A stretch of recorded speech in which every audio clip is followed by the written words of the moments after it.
विकास दुबे की बात आती है, वो ब्राह्मण था। संवेदना है, पता नहीं क्यों हुई संवेदना, लेकिन उसके जब कृत्य याद आते हैं तो उसने तो जब पुलिस मारा तो एको बार नहीं देखा इसमें कितने ब्राह्मण, चुन के ब्राह्मणों को छांट दिया होता। विकास दुबे कहता कि इसमें दरोगा जो ब्राह्मण हैं, एसपी हैं, वो जो भी ब्राह्मण है वो अलग हो जाए, हम इनको मारने वाले हैं। उसने तो ऐसा नहीं करा। गीता में कृष्ण ने स्वयं कहा है कि जे यथा माम प्रपद्यन्ते तंस तथैव भजाम्यहम् मम वर्त्यानुवर्तन्ते मनुष्यः पार्थ सर्वतः। मुझको जिस रूप में भजता है मैं उसी रूप में उसके सामने आ जाता हूँ। तो विकास दुबे ने जिस रूप में भजा, योगी जी चले गए। ऐसे और लोग भी हैं। आप ब्राह्मण के सामने, एक व्यक्ति के सामने आप राष्ट्र को खड़ा कर रहे हैं। उपेंद्र दत्त शुक्ला को सिंपैथी में खुश करने के लिए हम राष्ट्र को गर्त में लेके चले जाएं। कृष्ण का मंदिर क्यों नहीं बना? लोग कहते हैं कि विद्यालय बनना चाहिए, चिकित्सालय बनना चाहिए। अब मेरे साथ पास गंदे शब्द में नहीं बोल सकता। विद्यालय चिकित्सालय की कमी है, उसी मंदिर पे ही बोलेगा विद्यालय चिकित्सालय। सर अपना नाम बताएंगे एक बार? मेरा नाम ज्योतिष धर्मगुरु डॉक्टर धनेश मणि त्रिपाठी है। प्यार से लोग और कुछ संस्थाओं ने सम्मानित कर दिया तो पूर्वांचल रत्न भी कहते हैं लोग। सर उत्तर प्रदेश में जब से चुनाव हो रहा है लगातार एक दावा हो रहा है विपक्षी पार्टी की तरफ से कि ब्राह्मण सबसे ज़्यादा प्रताड़ित हैं और ब्राह्मणों ने इस बार बदलाव का मूड कर लिया और अखिलेश यादव और मायावती की ओर जाएंगे। ब्राह्मण भाजपा से नाराज है, कितनी सच? मैंने क्या अखिलेश जी प्रताड़ित नहीं करते हैं? इसका अर्थ तो यही हुआ कि अखिलेश जी प्रताड़ित नहीं करते हैं, मायावती जी प्रताड़ित नहीं करती हैं, केवल योगी आदित्यनाथ प्रताड़ित करते रहते हैं। हमने तो मंच पे स्थान दिया ब्राह्मणों को। किसने कहा? हम तो यही ब्राह्मण हैं, हम भी बैठे थे यही मंच पे। अगर मंच पे स्थान दिया तो मैं भी बैठा हूँ, ये भी बैठे। ये कोई बातें नहीं है, ये सब बातें नहीं हैं। देखिए, मैं जहाँ तक समझता हूँ कि मेरा मानना यह है कि सभी जो भी मुख्यमंत्री बनता है, चाहे मुलायम सिंह हो, मायावती हो, चाहे योगी आदित्यनाथ हो या पूर्व में रहे हों, मेरा मानना है कि सभी मुख्यमंत्री जो बनते हैं, जनता चुनती, अधिक मत होता है तो मुख्यमंत्री होते हैं। और वह मुख्यमंत्री अपनी क्षमता के अनुसार कार्य करता है और अपनी क्षमता को अच्छा से अच्छा लगाता है। कोई नहीं चाहता होगा कि मेरी बदनामी हो जाए, लेकिन जितनी क्षमता रहेगी उतनी ही ना। मायावती जी की जितनी क्षमता थी उतना किया उन्होंने, अखिलेश की जितनी क्षमता थी उतना किया। योगी जी ने स्पेशल क्षमता दिखा दिया कि मेरी कर्मठता इतनी है, तो इसलिए योगी जी के लोग साथ हो गए। तो जो भी, अब यह ऐसा नहीं भी माना जा सकता कि योगी जी अंतिम व्यक्ति हैं। इनसे अच्छा कोई कर्म नहीं कर सकता, इनसे अच्छा कोई तेजस्वी नहीं हो सकता। ये वीरों से भरी पड़ी है ये पृथ्वी। जैसे पिछली बार भारतीय जनता पार्टी पे ब्राह्मणों ने भरोसा जताया था, क्या इस बार भी समर्थन मिलेगा या जो विपक्ष करे नाराजगी के कारण वो दूसरी साइड चले? नहीं, विपक्ष कहीं, प्लीज एक मिनट। देखिए, राष्ट्र के लिए भी आपने एक सवाल किया था हमारे राजा भाई से कि उपेंद्र दत्त शुक्ला की पत्नी लड़ रही हैं, तो आप इनके साथ जाएंगे, सपा उससे लड़ रही हैं, आगे भाजपा से जाएंगे। आप ब्राह्मण के सामने, एक व्यक्ति के सामने आप राष्ट्र को खड़ा कर रहे हैं। उपेंद्र दत्त शुक्ला को सिंपैथी में खुश करने के लिए हम राष्ट्र को गर्त में लेके चले जाएं, या धनेश मणि को खुश करने के लिए?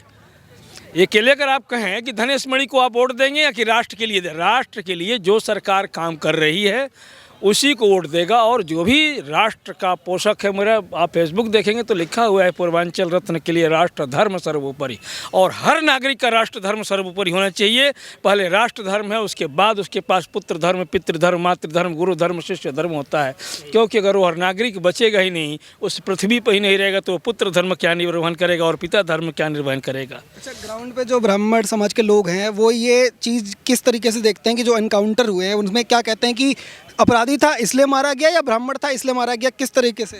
मुझे लगता है कि अपराधी ही लोग मारे गए हैं। कोई हमको तो नहीं लगता है कि कोई ऐसा मिला हो, कोई ऐसा नहीं मिला, अभी तक मेरी भी जानकारी में नहीं है। अब अगर विकास दुबे की बात आती है, वो ब्राह्मण था। संवेदना है, पता नहीं क्यों हुई संवेदना, लेकिन उसके जब कृत्य याद आते हैं तो उसने तो जब पुलिस मारा तो एको बार नहीं देखा इसमें कितने ब्राह्मण, चुन के ब्राह्मणों को छांट दिया होता। विकास दुबे कहता कि इसमें दरोगा जो ब्राह्मण हैं, एसपी हैं, वो जो भी ब्राह्मण है वो अलग हो जाए, हम इनको मारने वाले हैं। उसने तो ऐसा नहीं करा। तो जब उसने ऐसा नहीं करा और सबको मार रहा है, तो अपराधी को तो दंड कोई भी हो, मैं हूँ, आप हूँ, तीसरा हो, समाज में विकृति फैला रहा है। अगर पुलिस वहाँ गई है जानने के लिए, समझने के लिए, और उस पर गोलियाँ बरसाएगा तो गोली जे यथा माम प्रपद्यन्ते तंस तथैव भजाम्यहम् मम वर्त्यानुवर्तन्ते मनुष्यः पार्थ सर्वतः। गीता में कृष्ण ने स्वयं कहा है कि जे यथा माम प्रपद्यन्ते तंस तथैव भजाम्यहम् मम वर्त्यानुवर्तन्ते मनुष्यः पार्थ सर्वतः। मुझको जिस रूप में भजता है मैं उसी रूप में उसके सामने आ जाता हूँ। तो विकास दुबे ने जिस रूप में भेजा योगी जी चले गए। ऐसे और लोग भी हैं, तमाम ऐसे ब्राह्मण हैं, तमाम ऐसे क्षत्रिय हैं, तमाम ऐसे ये जाति पर ये मेरा चले एक संदेश जरूर चलाइएगा, ये मेरा आग्रह है। विद्यालय में जब जाते हैं तो मेरा नाम लिखा गया डॉक्टर धनेश मणि त्रिपाठी, आपका नाम सुरेंद्र मिश्रा, किसी का सुरेंद्र यादव, किसी का महेश कुशवाहा। मेरी मांग है भारत सरकार से कि जाति प्रथा को ख़त्म करना है तो विद्यालय से ही सरनेम हटाइए। केवल धनेश, केवल सुरेंद्र, धर्मेंद्र, जितेंद्र, जिससे ये न पता चले कि ये किस जाति का है और उसको वो सुविधा सारा मिले जो एक आदमी को मिल रहा है। और यही चीज़ पढ़ने के साथ साथ नौकरियों में भी कहीं सरनेम न रहे। सरनेम की तब ज़रूरत है, सरनेम होने पर मुझे गर्व है, लेकिन वो शादी विवाह के लिए ठीक है और नौकरी के लिए नहीं, पढ़ाई के लिए नहीं। कि पढ़ाई के नाम पे हमारे बच्चे जाते हैं तो आरक्षण के नाम पे हमारा बच्चा बहुत तेजस्वी है, लेकिन आरक्षण के नाम पे प्रयागराज में 17 सीट खाली चला गया, लेकिन 4 बच्चे ब्राह्मण बच्चों का एडमिशन नहीं हुआ। सीट खाली जा रहा है, दुर्भाग्य है इस देश का। और जिस देश में बच्चों को पढ़ने का पूरा अवसर न मिले, सीट ही नहीं है, मतलब सीट ही नहीं है, इससे बड़ा क्या दुर्भाग्य है। तो सबसे अधिक अगर किसी चीज़ की ज़रूरत है, विकास की ज़रूरत है कि बच्चे शिक्षित हों और वो सभी वर्णों के। अगर आरक्षण देना जरूरी ही है तो आप जिनको आरक्षण दिए पहले उनका नामांकन करा दीजिए, लेकिन बाद में भी अगर कोई बच्चा जाता है तो ये मत कहिए कि सीट नहीं है, उसे पढ़ने का अवसर देना चाहिए। आपने यहाँ से कहा कि एक संदेश जाएगा बड़ा कि जो सरकार है उसको इस पर सोचना चाहिए और सरनेम खत्म करना चाहिए। बिल्कुल। अखिलेश यादव ने कहा है कि अगर हमारी सरकार आती है तो सबसे पहला अगर उत्तर प्रदेश में काम होगा तो वो होगा जातिगत जनगणना का। इससे ये दोषपूर्ण नजर आता है। जाति गणना अगर जो भी मांग करे मैं करूं। दूसरा, मैं पहले बार सुना था अखिलेश ने मांग किया कि किसने मांग किया मैं नहीं जानता, लेकिन जो भी इसका पक्षधर है कि जाति गणना होनी चाहिए, इसका मतलब ये जाति प्रथा को बढ़ाने का काम कर रहे हैं। और जाति की व्यवस्था जब बढ़ेगी तो हमारी लड़ाइयाँ कभी ख़त्म नहीं होगी। मैं तो कहता हूँ कि मैं हिंदू भी नहीं हूँ, मैं सनातनी हूँ। मैं अपने को हिंदू नहीं कहता, मैं सनातनी कहता हूँ, क्योंकि सिंधु से नदी के किनारे रहने वाले, इधर रहने वाले अंग्रेजों ने कहा सिंधु सिंधु कहना चाहते थे, सिंधु नदी, और उनको बोलने का ढंग नहीं आता तो सिंधु को हिंदू लोग समझ लिए। और दुर्भाग्य की बात है कि हम लोग मान भी लिए उस गलत कहे हुए शब्द को। इधर के लोग अपने आप को सिंधु की जगह पर हिंदू मान लिए। साहब, हम सनातनी हैं और सनातनी सभी हैं, सबको गर्व होना चाहिए सनातनी होने पर। और मुझे नहीं लगता कि सनातन से बड़ा कोई धर्म है, कोई पंथ। उसके बाद जो भी निकले हैं सब सनातन से निकलते हैं। और उसका प्रमाण मैं आपसे पूछना चाहता हूँ। बौद्ध धर्म है ना, क्रिश्चियन धर्म है, तमाम धर्म है, धर्म कहते हैं, मैं पंथ कहता हूँ। बुद्ध का जब जन्म हुआ तो किस धर्म में हुआ था? सनातन में। तो भैया जब सनातन में जन्म हुआ तो तुम बुद्ध कहाँ से हो गए, बौद्धिस्ट कहाँ से हो गए? तो तुमने तो सनातनियों से धोखा किया। एक अच्छा बच्चा, घर में 4 बच्चे हैं और 4 में एक बच्चा बहुत अच्छा पढ़ रहा है और उसको खूब पढ़ाया लिखाएगा, और जब सयाना हो जाए तो कहे कि मैं दूसरे जगह जा रहा हूँ। अरे अगर घर में कोई कमी है, सनातन धर्म में कुछ कमी थी तो बुद्ध को दुरुस्त करना चाहिए था, सुधारना चाहिए था। लेकिन यह कहना कि तुम लोग मरो और मैं चलता हूँ, यह उनकी कमजोरी है, न कि और कुछ। इसी तरह से क्रिश्चियन, वो जितने भी धर्म हैं, जो भी इन लोगों का पैगंबर आया, जितने भी लोग आए हैं, ये पहले किस में पैदा हुए ही मुझे बता दिया जाए। जो भी पैदा हुए, जो पहला इनका आया, उसके बाद संदेश बुद्ध, मेरा मानना है कि बुद्ध ने संदेश दिया। उन्होंने बुद्ध धर्म की स्थापना नहीं की, अनुयायियों ने कर लिया, राइट। लेकिन मैं फिर जब अगर बुद्ध के अनुयायी बने तो आप उसने धर्म बना दिया। आप सनातनी कहो ना, बुद्ध का आप कहो कि हमको बुद्ध ने ज्ञान दिया। आपको जिस गुरु ने पढ़ाया उस गुरु का नाम लीजिए, लेकिन कहो कि अलग उनकी जाति थी, वो हरिजन थे इसलिए हमको पढ़ाए, वो क्षत्रिय थे इसलिए पढ़ाए, वो यादव थे इसलिए पढ़ाए, वो ब्राह्मण थे इसलिए पढ़ाए। ये बात नहीं, वो गुरु थे, यही कहो पर्याप्त है। एक योगी आदित्यनाथ को हमने देखा होगा जब मंच पे आ रहे हैं आजकल, तो लगातार वो ये कह रहे हैं कि पहले अयोध्या में मंदिर बना, मंदिर की जो तैयारी चल रही है, बन रहा है, उसके बाद काशी विश्वनाथ का में भी काम चल रहा है, और अब अगर सरकार आती है तो मथुरा की तैयारी में भी है। तो जनता भी मन में है ये चीज़ें जो योगी आदित्यनाथ यहाँ से दावे। क्यों नहीं होगी? ये बताइए कि हमारे यहाँ निर्गुण ब्रह्म और सगुण ब्रह्म 2 प्रकार के ब्रह्मों की व्यवस्था है। तो हम सगुण ब्रह्म का मतलब है मूर्ति की उपासना। मूर्ति के माध्यम से हम निर्गुण ब्रह्म तक चलते हैं, जो बिनु पुग चलें सुनई बिनु काना कर बिनु कर्म करें विधिनाना आनन रहित सकल सर्वभोगी बिन बाणी बक्ताज बड़ जोगी तन बिनु परस नयन बिनु देखा ग्रहण घ्राण बिनु बास शेषा। हाथ नहीं है, सब कुछ करता है, आँख नहीं है, सब देखता है, सब कुछ करने में सब चोर निर्गुण ब्रह्म है। लेकिन वो उसकी कल्पना नहीं हो पाती है। तो सगुण ब्रह्म जो मूर्ति है एक सुगम मार्ग हो जाता है। कल्पना हमने कर लिया कि ऐसा होगा, वैसा होगा, फला होगा। ऋषियों ने देखा, वैसे उन्होंने लिख करके उन्होंने देखा। हमारी कल्पना अलग अलग है आज के जो चित्रकार हैं, लेकिन ऋषियों ने तो साक्षात्कार किया है और उस हिसाब से उन लोगों ने चित्र बनाया भगवान हमारे। तो इस माध्यम से हम निर्गुण ब्रह्म के पास पहुँचते हैं। तो राम कृष्ण भोले, कृष्ण का मंदिर क्यों नहीं बना? लोग कहते हैं कि विद्यालय बनना चाहिए, चिकित्सालय बनना चाहिए। अब मेरे साथ पास गंदे शब्द में नहीं बोल सकता। विद्यालय चिकित्सालय की कमी है, उसी मंदिर पर ही बनेगा विद्यालय चिकित्सालय, जहाँ राम का जन्म आपके घर में बना दिया जाए। जो पूछते हैं कि वहाँ पर विद्यालय बनना चाहिए, मैं उनसे पूछता हूँ कि आप अपना घर दे दोगे विद्यालय बनाने के लिए? अरे विश्व में, भारत में जगह की कमी है क्या? अगर बनाना है तो कोई ये तो मजबूरी नहीं कि राम का जहाँ जन्म हुआ वहाँ हम विद्यालय चिकित्सालय बनाएंगे। बनाओ ना, जितना तुम्हारे पास रुपया लाओ, मैं गोरखपुर में मैं ज़मीन देता हूँ।